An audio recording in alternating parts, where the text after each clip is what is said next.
As you probably know, the SAT loves to ask questions about the main idea. The main idea is pretty essential.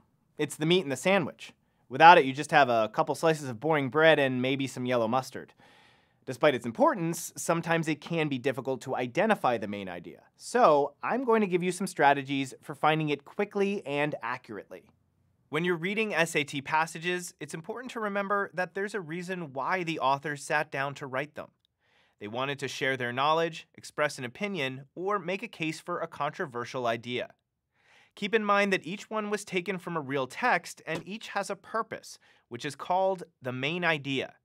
Now let's go over some strategies for identifying the main idea.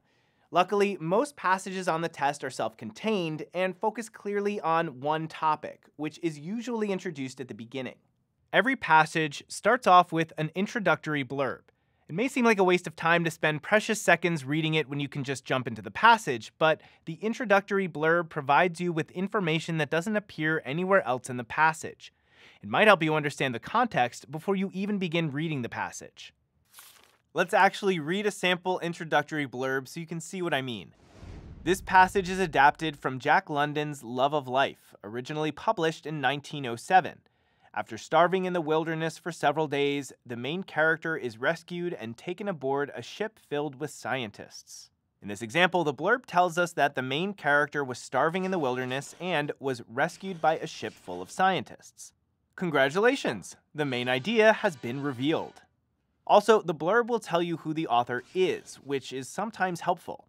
In this case, you also found out that this piece was written in 1907, which might help put the story in context.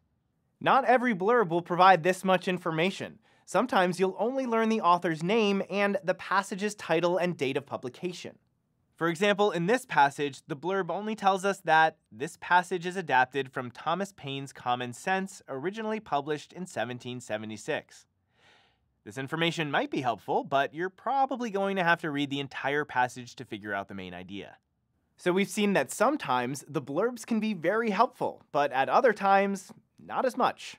Luckily, there's another strategy for figuring out the main idea, honing in on keywords or phrases the author uses that signal a change is taking place. Phrases like as far back as, up until, and so it has come as a surprise are clues that the main idea or narrative shift may be revealed. In a narrative, you may encounter a passage about someone who has changed his or her point of view, perhaps due to a life event or as a result of aging. That is the narrative shift, and that is the main idea of the passage. In passages regarding social science, humanities, and science, you may see a change in perspective or a reconciliation of two differing points of view. In this lesson, we walk through the strategies for finding the main idea of a passage. Remember to read the introductory blurb and identify key phrases and signal words while you're reading the passage. Finding the main idea is a skill you'll need throughout your college career, so this practice will definitely pay off down the line.